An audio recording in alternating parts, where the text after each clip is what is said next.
Does anyone need to check their phone? How many minutes does it take before the anxiety to check your phone overwhelms you? We check our phone 150 times a day. But strangely, our phones have become far more dependent on us than we are on them, and not just for a recharge. Here's what's happening. We're participating in the greatest socioeconomic experiment in human history. It's called surveillance capitalism. This is the elephant in every room of our lives. Surveillance capitalism is the modern-day business model in which everything we do, morning, day, and night, is tracked, analyzed, and monetized. Google knows when you're pregnant. Facebook knows when you're on your period, and Fitbit knows when you're having sex. Our personal information is packaged into data sets, shared and sold in a hidden ecosystem of massive data companies. Our data is then used to target and manipulate us by advertisers, social media companies, and politicians. Our independent thoughts and true privacy are becoming relics of the past. How the heck did we get here? About a decade ago, Google and Facebook discovered that they could reap more profits by spying on us rather than by serving us. And other companies quickly followed suit, spreading the surveillance business model around the world. Today, these entities know more about us than our own mothers do. They know everywhere we go. They know every friend. They know every family member. They know every search, every website, every health issue, every financial transaction, and they even know every fantasy and every fear that we research.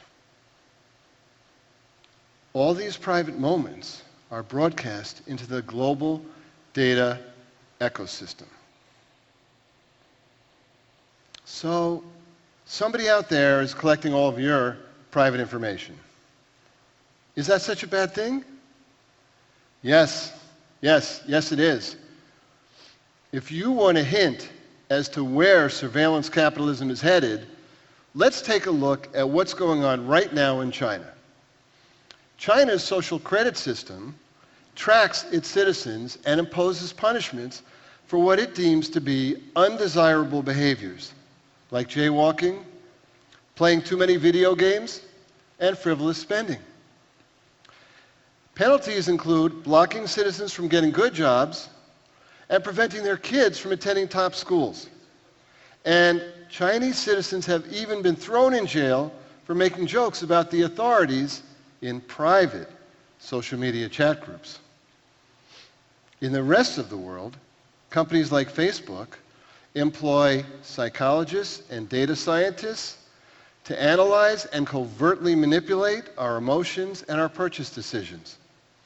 They keep us addicted to our phones because the more time we spend on their platforms, the more data they can extract from us, and the more they can target us. With their deep knowledge of our psyches and emotions, the social media giants even deliberately serve us polarizing content that outrages us. Why? Because that drives higher engagement. This high-tech brainwashing is like something straight out of Black Mirror. Facebook claims to be a champion of free expression. But rather than freedom of speech, what Facebook really supports is freedom of reach. For any advertiser, political operative, or any other entity that wishes to pay Facebook to reach and manipulate a target audience, Facebook is more than happy to take their money and give them the tools. Cambridge Analytica's CEO bragged that he has data points and psychological profiles on all 220 million American adults. Now listen, that means you and you and you and me, all of us. And Vladimir Putin has all of it. And it's available for anyone to purchase today on the dark web.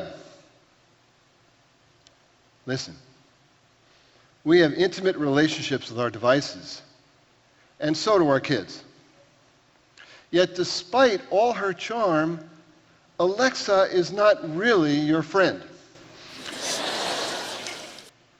Your Amazon Echo, your Google Nest, your Ring doorbell, your Microsoft Xbox, your Samsung Smart TV, your Android phone, these devices are recording and transmitting everything you say and do.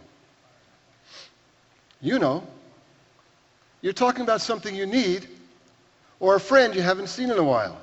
And presto, an advertisement or a contact suggestion shows up in your newsfeed. This has gotten too creepy. Is there legislation that can help? Well, we have to be careful. Even well-intentioned privacy legislation like Europe's GDPR institutionalizes this business model with toothless privacy protections because surveillance capitalists have armies of lobbyists. Privacy, free expression, and democracy are at stake. The world as we know it is at stake. Recently, Facebook announced that it had acquired a startup designing brain-to-computer interfaces. Why? So that Facebook can read our minds without us having to speak or type a word. What could go wrong? Crazy, right? It's time to fight back.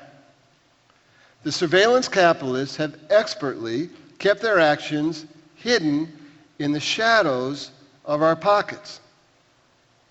The first step is to shine a light on the problem and see the truth. But what's it going to take for us to act? Another Cambridge Analytica? Another election interference? The government throwing you in jail for posting a joke on social media? No. This is no longer an experiment. This is cancer on society. So we have to ask, what's the cure? We must demand the freedom to be our authentic selves without being spied on, targeted, or manipulated. Our private lives belong to us. Our data is not for sale. Our emotions are not for sale. Our relationships, our political preferences, our religious beliefs, our sexual orientations, our personal finances, our health issues, our free expression. We are not for sale. Privacy is a fundamental human right, and this is not negotiable. Divorce Facebook, unplug Alexa, and delete Google. This is our time. Let's support companies that respect and protect our privacy. Let's start the privacy revolution and reclaim what rightfully belongs to us.